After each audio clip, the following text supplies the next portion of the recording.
Hey, hi, hello, welcome back to my channel. My name is Jess and it's still a mess in here, mind your business. So we're here to chat today about a book, The Tell by Amy Griffin, a memoir, and also a lawsuit surrounding it. Quick self-promo, because if you don't promote yourself, who else is gonna do it? If you wanna join my Patreon, we do weekly sprints and we have a quarterly book club, and there's lots of random videos and vlogs that don't make it to YouTube that are on there. That's always linked below. You can always put yourself on my Iceland trip wait list, just in case for some reason if somebody isn't able to go. And then also my Christmas market trip still has 6 spots left, and that's December 15th of this year. In light of everything that's going on in the world, it always feels weird to be doing this, but I recognize that, and I recognize it's a privilege for me to be able to host these trips and obviously have people who are able to go, and I'm just very grateful for that. But I'm just going to do this while I can. I don't know how long it's gonna last, so I am looking at launching a trip to Thailand for 2027. So the email or link where you can put your email so you can stay tuned is down there also, so you're notified when that launches. And obviously I'll post on here and on Instagram information up to when the trip goes on sale, but just gonna put those out there. And oh, it's always, that stuff is linked down below. It's at the top of the description if you want any more details about them. Okay, cool. So I saw on Threads, because IB's there. I saw on Threads people are like, there's all different, chatterings in the bookish community per usual. But someone was saying everyone's talking about blah, blah, blah. We should be talking about this. And I was like, haven't heard of this. Clicked on it. It linked to a TikTok. And that person was talking about this memoir and controversy surrounding it. So then I ended up listening to the memoir and I finished yesterday. I also read the New York Times article and some other Substack posts about it. So I will link all of those down below. I will say here, first, I would like to add in I need to note, here's my asterisk right here, that I knew about the controversy about the book before going into it. I know that affected me going into reading. I tried my hardest to put that out of my mind and just take it at face value for what it was, but that did make it difficult. So I acknowledge that. However, I separately from what I know from the New York Times article and the TikTok that I watched and the things I read on Substack, reading it as a memoir, as a book, I don't think it was that great of a memoir. I always feel weird reviewing memoirs, and obviously it's not talking about the person's life. It's really talking about how the story was written, which you do find out in the New York Times article that there was a ghost writer, and I'll be bringing up their name, but I don't know how to explain what really makes a good memoir, but I think it's when someone, usually people are recounting lots of their life and looking back, taking stock, reflecting on, thinking about things that happened to them, how they reacted to things that they did, and now they're looking back at an older age with more experience, and is usually reflecting on that and saying, they're just giving different perspective, acknowledging, either bad or good things that did happen. I feel like so much of this memoir was just to say, this feels harsh to say, felt very self-congratulatory, even though this memoir is detailing sexual abuse. It just felt like there was here is me now, and here is me then. I strived for perfection in my youth. I strive for perfection in my early adult age, and I'm still being perfect now. And I realize that why I strive for perfection, why I'm always on the go, is because this abuse happened. It just never feels authentic. Again, opinion colored by what I know afterwards. But it just, I don't know. So I'm not here to review the memoir because I don't think I can do that.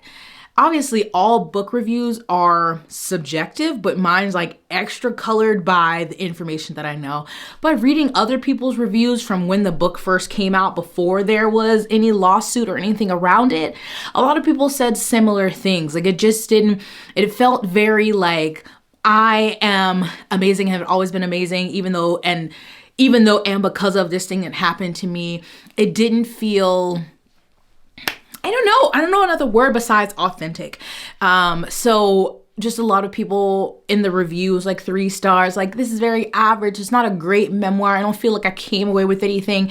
Didn't feel like there was really a lesson learned, a moral to the story at the end, a call to action, because this being a memoir centered around her abuse as a child, you would think there would be more. Not saying she has to become, you are abused, you have to become like an advocate for those who are abused, but you'd think there would be more language about like how to support those people in your life who have been through that. Just something, and it that was never there. So I acknowledge that my opinion is twisted because of what I know, but I know also from just at least reviews on Goodreads that a lot of people just had similar feelings. They felt like something was missing from this story. So if you want to read it, feel free. It's a relatively quick audiobook. I listened to it over a couple of days. She's a fine narrator, but we're going to get into things that are in the book and what has come to light. So if you want to read that, you don't want to hear anything about it, pause here, come back later. Okay? Love you, mean it. Okay, just a warning that there will be mentions of details that the author has shared. So it is of a rape of a minor. So just, tread carefully if that's something you're sensitive to. So again, this book is about Amy Griffin. She grew up in Amarillo, Texas, to a well-to-do family. They had a chain of convenience stores called like Toot and Hootin' or something like that. And it's only grown since then. So like they were very high middle class family, and she just recounts always running from something, that she always strove to be kind and essentially wanted to be perfect. She was always striving for perfection, and she does that throughout school, middle school, high school. She goes to college, University of Virginia, and she moves to New York. She goes to Austin, but then she ends up moving to New York City, is working for some different companies. She meets her now husband, and she is still based out of New York City to this day. They have 4 children. Things that she omits in this story. She doesn't omit like about her husband and her children and about him being, I think he's a hedge fund manager, but he is a billionaire. Like they went to the Bezos wedding. They have a lot of money. This New York Times article said that the New York City townhome that they bought in 2019 for $77 million. So she is obviously talking about living in New York and her husband working in hedge fund management and stuff, which you can assume to be wealthy, but like they're nasty rich, okay? They're the nasty rich people. And also, an important thing that she does touch on this briefly, but she doesn't go into depth, that her husband has donated $1 million to MAPS, which stands for Multidisciplinary Association for Psychedelic Studies. In addition, the couple, through their foundation, invested in Lykos Therapeutics, now known as Resilient Pharmaceuticals, a for-profit pharmaceutical company focused on MDMA, according to Mr. Doblin, the president of MAPS, which holds a stake of at least 15% in Resilient, which is controlled in part by Antonio Gracias, a close friend of Elon Musk, who has worked for the Department of Government Efficiency, is poised to sell MDMA should the FDA approve it for therapeutic use. So they are investing in companies that want to push MDMA for therapeutic use. And you're like, why does that matter? So in this story, we're first getting her childhood, and a common theme is that she keeps running, like literally, physically, she runs, she's playing sports, even when her coaches are like, you're running too much. She runs, she gets injuries, all these things. She's into adulthood, and she has children, and she just like is like, there's just something I'm running from, something that is hiding that I don't know what it is. Her husband ends up telling her that he came to terms with some things that happened to him after he did some therapy with a practitioner using MDMA, and she's very like, kind of nervous because it's illegal. Anyway, he sets up a meeting with this practitioner about MDMA, and so Amy becomes open to trying it, and they have a session. Now, it is important to note that this practitioner is not what she at first I think was referring to or thinking that this person was like a therapist, a psychiatrist. This person was not. What does a psychedelic facilitator do?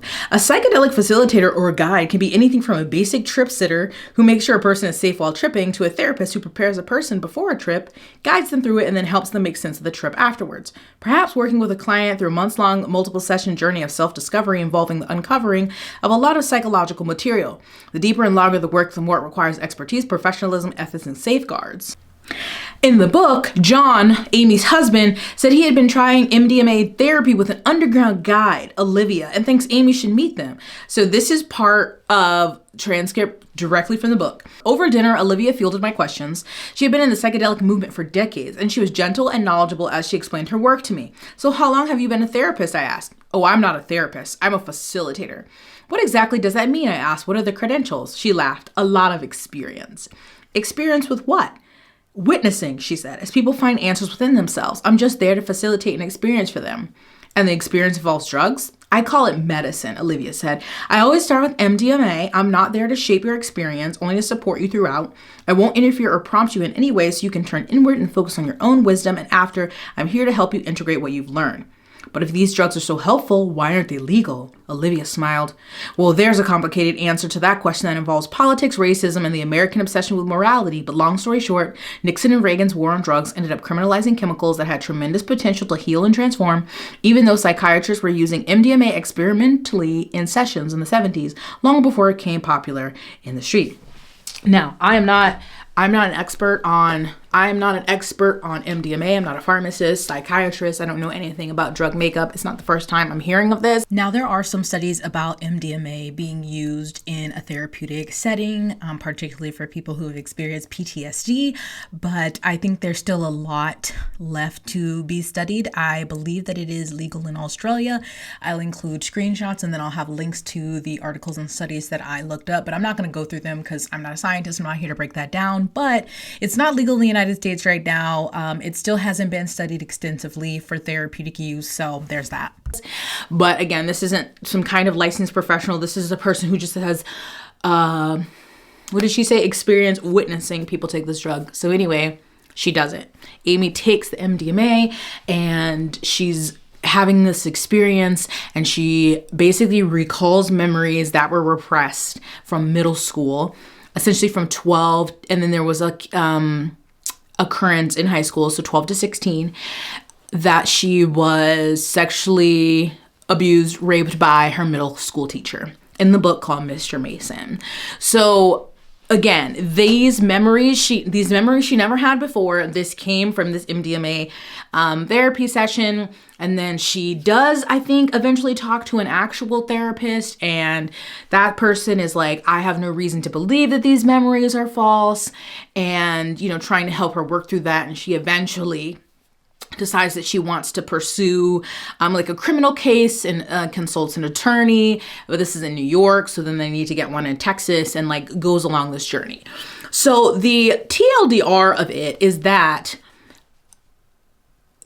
during this time, because obviously she has a lot of money, she has people out there reaching out to people from Amarillo, where she was from, trying to see if anybody else had any instances, any information, any experience with abuse, were victims of his, because there's always more successful when in some kind of prosecution, when there are more victims who come forward. Now, at this time, when Amy is recalling these memories, it's been 25, 30 years.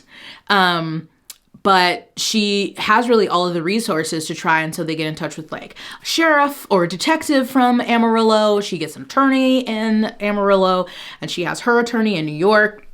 She's got people reaching out to people, but nothing is coming up. Nobody really has any instances of Mr. Mason being inappropriate.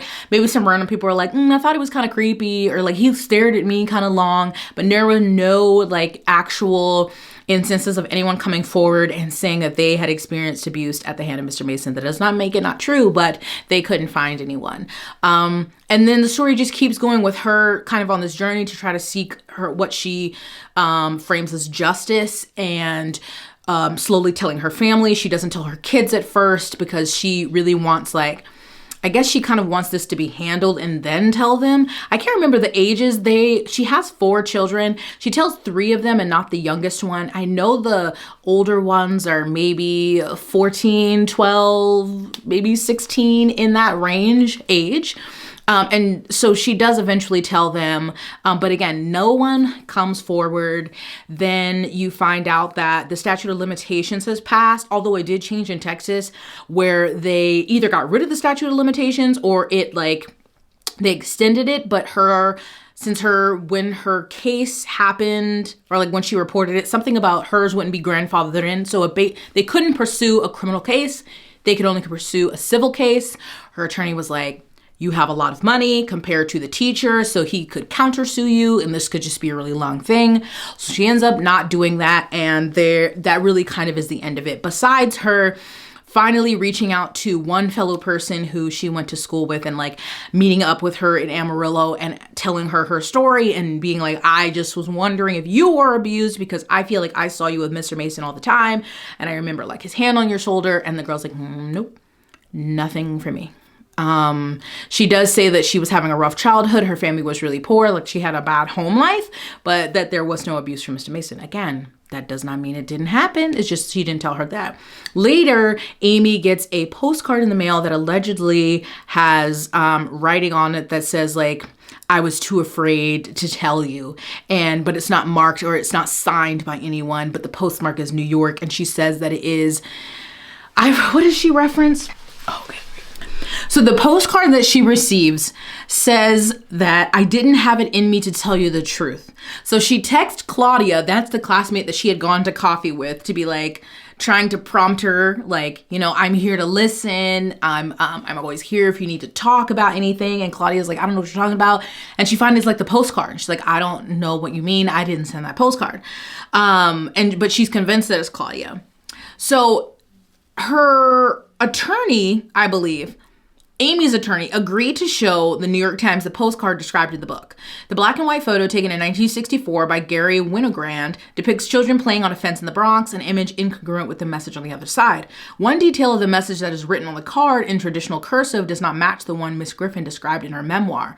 In the tell, the author says the postcard writer includes a quote ascribed to Amy circa 7th grade, the year Miss Griffin writes that the abuse began. But on the postcard shared with the Times by Miss Griffin's lawyer, the quote is attributed to Amy circa 2nd grade. The Times also found notable omissions in the book, and then they go into talking about the money, the MDMA, that how like wealthy they are. So that's really her story of the memoir. There's really no resolution, but her mother asked her, like, are you sad that you brought up these memories since you really can get no justice from it? She's like, no, I'm glad I know. I knew there was something. I knew I was running from something. I knew I was covering up something, so I'm glad I know. She did eventually tell her children. And again, this is me being colored by what I knew before going into the memoir. I would like to state that I am not a victim of sexual abuse, and I don't have children. So everyone is going to deal with that different, and they're going to tell their children differently if they tell their children at all. So she decides she really wants to tell her kids. And I just thought it was weird that she's telling in the memoir that she told them all individually, fine, but like always outside of the house, like taking them somewhere, like she's describing, talking to her daughter about it, and they're like in line for ice cream, and she's like, and something happened to me, and her daughter's like, were you raped? And she's like, we need to go to another place, this line is too long. And then it's talking about, and then like, she got 2 scoops of mint chocolate chip, and I got a scoop of Rocky Road, yes, when I was 12. And but But she takes them all separately out in public to tell them this. Like, why wouldn't you just sit them down together and say this thing happened if you felt the need to tell them? I don't know. Also, she does say in the beginning that she is kind of recreating conversations, and that's obvious because I'm sorry. At some of the ages she was saying her kids were saying certain things, I was like, girl, if you don't get it on my face, stop lying. And I cannot stand, side note, when parents do that on social media. They're like, my 4-year-old told me today, wow, mommy, when I look at the stars and I just can't fathom that we're such a small piece of the universe's massive makeup. Like, they did not say that. Please stop lying. And that's how it felt that she was saying, like her children would say to her, like, my child is 12. And she's like, well, mom, that makes so much sense because of generational trauma. And it's something that's still no. Let's be real here. So there were just a lot of things I was side-eyeing in this story. So she grows up well-to-do, goes to school, meets a man who's well-to-do. They skyrocket making money together, but she also creates her own investment company that has gone on to invest in Goop, Gwyneth Paltrow's brand, Bumble, did it say Reese Witherspoon's, whatever, Hello Sunshine? Like, she's invested in like very big companies. So they just have money. They were at the Bezos wedding. They have a $77 million townhome in New York City. Well-to-do woman takes MDMA, recalls these repressed memories from when she was 12 to 16, being raped by her middle school teacher. And then, unfortunately, the statute of limitations is passed. No one else comes forward. Now, this book is published, I believe, October of 2024. And, of course, it is on everybody's book club list. So this says, like many book proposals, so I guess when she was sitting around the book proposal, she had a list of people who would help to promote the book once it's published. Among the more than 90 names were celebrities Amy Schumer, Laura Dern, Naomi Watts, Anna Wintour, Savannah Guthrie, Katie Couric, Becky Kennedy, Whitney Wolfe Herd, Sarah Blakely. Publishing houses were enticed, and Miss Griffin sold the book to Dial Press. They said, her lawyer says she's given away all proceeds from the book. But anyway, one person who was not on the list was Gayle King, but an acquaintance of Miss Griffin got a copy of the tell to Miss King. And then, of course, that got to Oprah Winfrey, and it was also an Oprah Winfrey book club pick.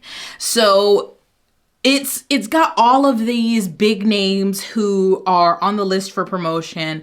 I think it's Jenna, Read with Jenna, Oprah Book Club, and Reese Witherspoon's book club, like all a pick for those. So the book comes out on March 11th. Of course, in her circles, it's all very positive and very exciting. She's getting promotion from all of these large book clubs and celebrities, but it's saying that in person, especially in Amarillo, the conversations were a little different. Like, there was a local book club and people were discussing it.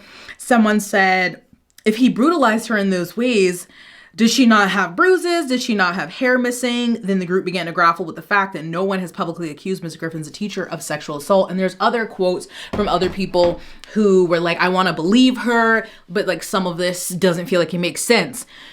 Because this book came out, has so much fanfare, so much press, was pushed so widely, the sergeant who actually the New York Times actually talked to, the one that she was talking to in Texas, that he felt bad that he wasn't able to help her with the case because of the statute of limitations, but thinking once the book came out that, oh, this is going to be another chance. There's going to be all these victims who come forward, and there still have been none. There still have been none to accuse this man that they were ever abused.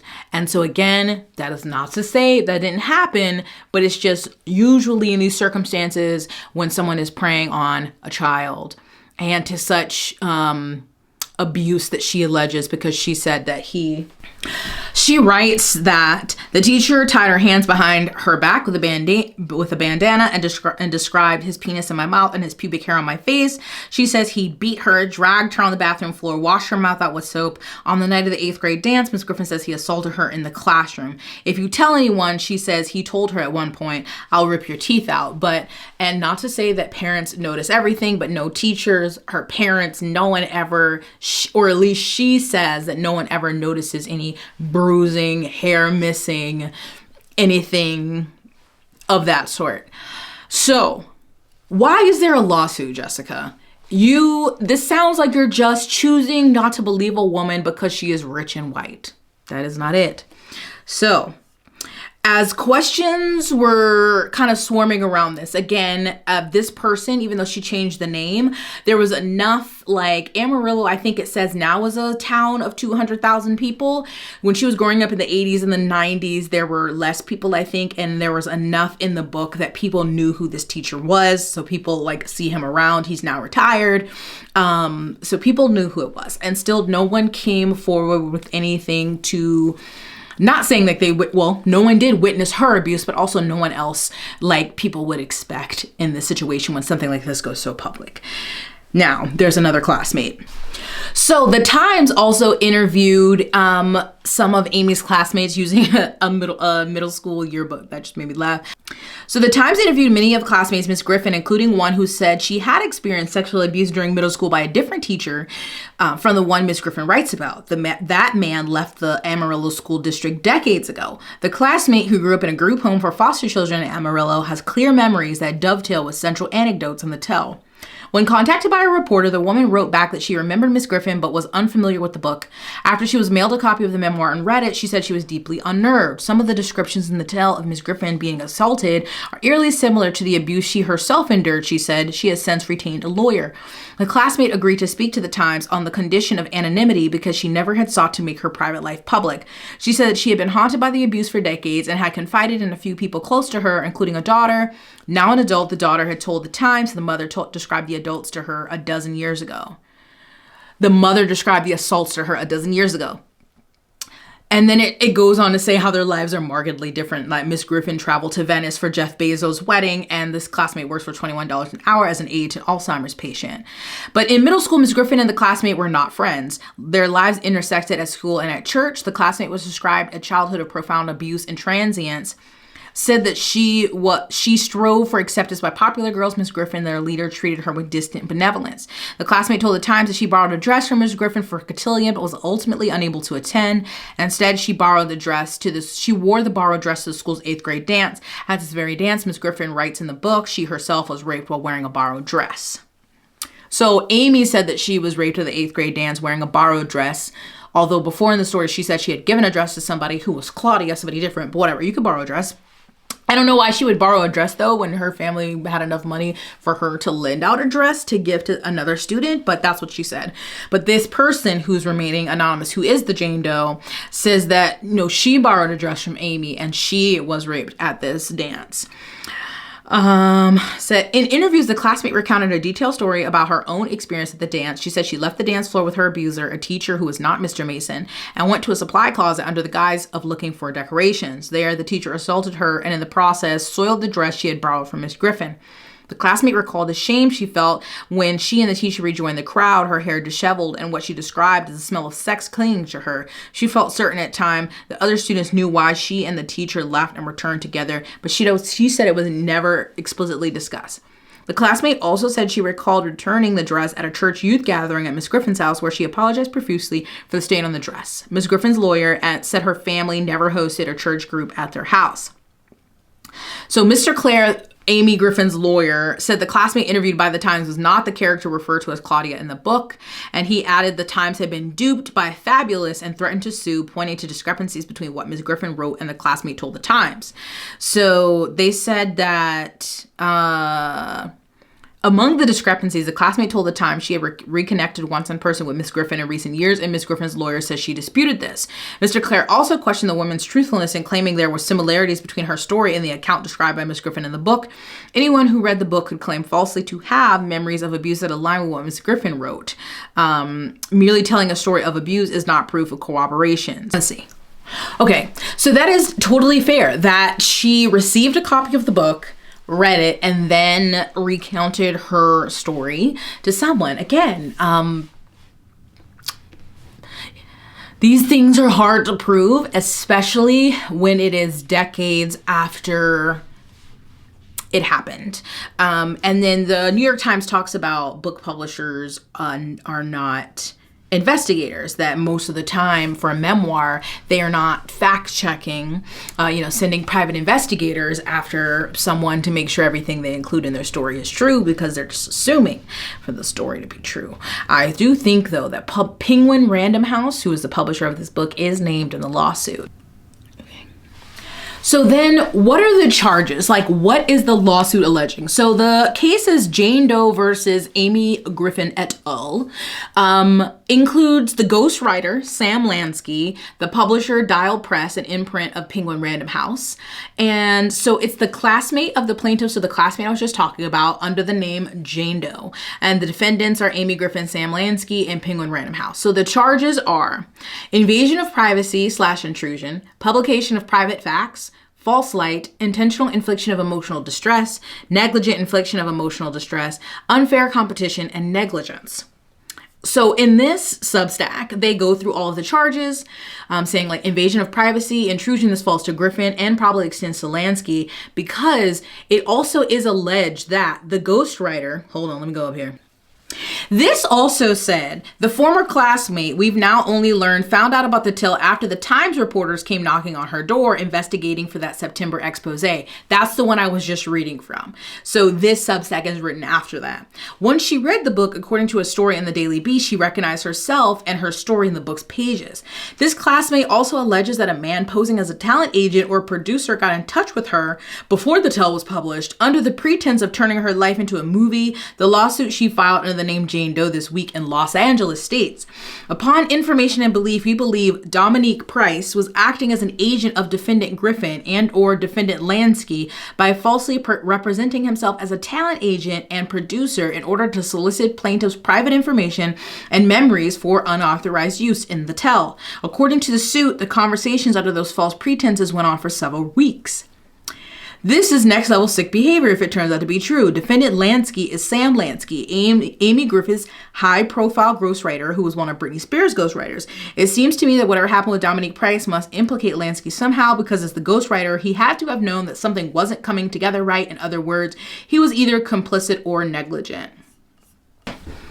Of course, here, Griffin's lawyer said in response to the lawsuit, we look forward to exposing these meritless claims in court, as well as the deeply flawed New York Times reporting that is at the center of it. So they also noted that her biography on her, I think this is on her website, and it used to say, Amy Griffin is a globally respected venture capitalist whose focus on female-founded companies led to investments in Goop, Hello Sunshine, and Bumble, to name a few. She sits on the board of Spanx, Bumble, Boys and Girls Clubs of New York, the Metropolitan Museum of Art, and more. She is not only one of the most respected venture capitalists in the country, but also the most beloved. Amy has everything to lose by telling this story, and yet in these pages you will find her purpose.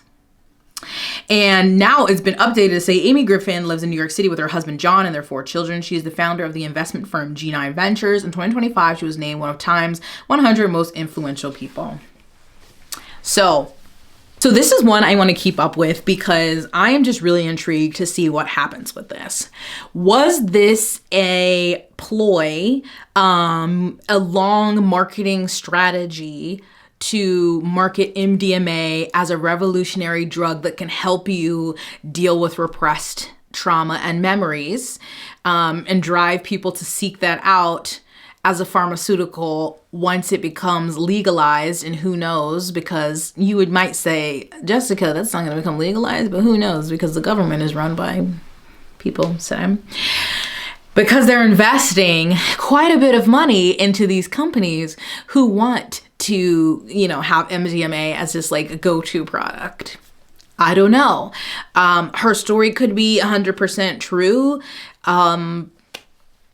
We don't know the truth because we weren't there. It just is some interesting circumstances. I always, at the outset, am going to believe women, and then if I'm popping in to modify and say believe the victim, because not all victims are always women.